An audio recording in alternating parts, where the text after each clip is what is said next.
प्रदेश में दंगों का दौर चला, प्रदेश में अराजकता थी, गुंडागिर्दी थी, न बेटी सुरक्षित थी न व्यापारी सुरक्षित था। ये उसी दौर की बात है जब निष्पक्ष भर्ती की प्रक्रिया को पिछली सरकारों ने अपनी राजनीतिक स्वार्थों के लिए बाधित किया था। परिणाम था उत्तर प्रदेश का नौजवान प्लान करने के लिए मजबूर हुआ था। 2017 के पहले की स्थिति क्या थी? भर्ती निष्पक्ष और पारदर्शी तरीके से नहीं होती थी,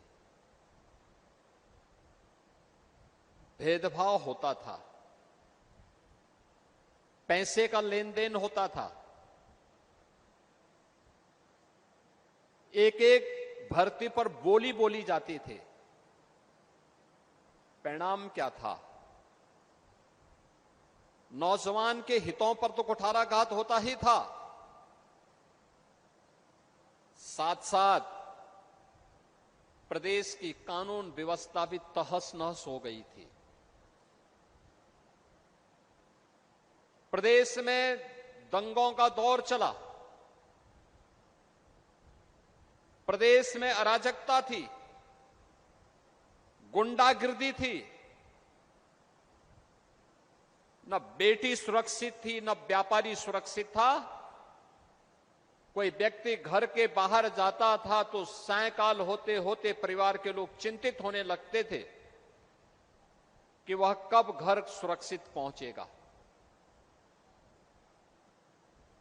प्रदेश में निवेश नहीं होता था तो विकास पूरी तरह अवरुद्ध हो गया था।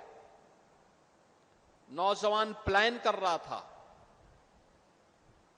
प्रदेश के अंदर अराजकता, दंगों के उस दौर में लगातार आतंकी घटनाओं ने भी अंजाम देना प्रारंभ किया।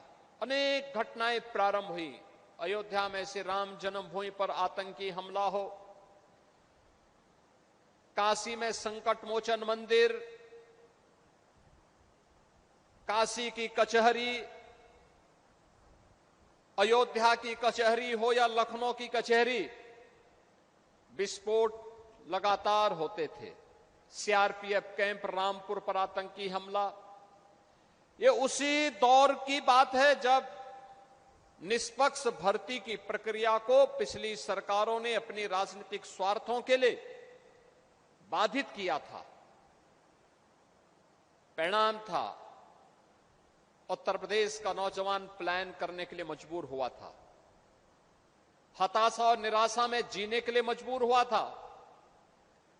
भाई भतीजेवाद और परिवारवाद के बोलबाले ने न्यायालय को भर्ती की प्रक्रिया में हस्तक्षेप करने का अवसर दिया था और प्रदेश के नौजवानों के सामने पहचान का संकट आ खड़ा हुआ था। एक पहचान का संकट, पूरा बदनामी एक परिवार और एक पार्टी करती थी, गलत काम एक परिवार और एक पार्टी करती थी। खामियाजा उस समय की 20 करोड़ की आबादी को भुगतना पड़ता था जब उसके सामने पहचान का संकट खड़ा होता था। और इसी अराजकता,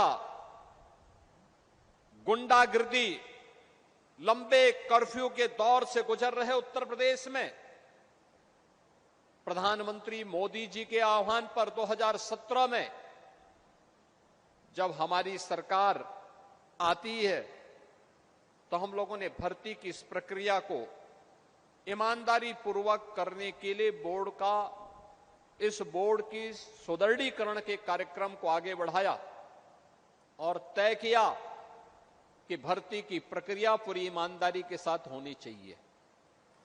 अगर कहीं भी किसी नौजवान के भविष्य के साथ किसी भर्ती बोर्ड और आयोग ने भेदभाव किया तो उनकी जवाबदेही तय होगी। किसी ने भर्ती की प्रक्रिया में सेंधमारी की तो उसकी 7 पीढ़ियों को फिर इस सेंधमानी का जवाब देना पड़ेगा। और उसके परिणाम स्वरूप जो कार्रवाई उस समय हम लोगों ने प्रारंभ की, आज परिणाम है उत्तर प्रदेश देश के अंदर सर्वाधिक पुलिस की भर्ती और सरकारी नौकरी देने वाले राज्यों में उत्तर प्रदेश पहले नंबर पर आता है, अग्रणी राज्यों में है। 8.5 लाख सरकारी भर्ती हमने अब तक संपन्न की है। परसेप्शन बदला तो निवेश भी आया, सुरक्षा का बेहतर माहौल बना तो निवेश भी आया। निवेश के माध्यम से भी लगभग 2 करोड़ युवाओं को ले अपने जनपद में रोजगार की नई संभावना बनी। शासन की कार्रवाई कार्यक्रम अनवरत आगे बढ़े तो आउटसोर्सिंग से भी भर्ती की प्रक्रिया को एक नई दिशा वहां पर प्राप्त हुई।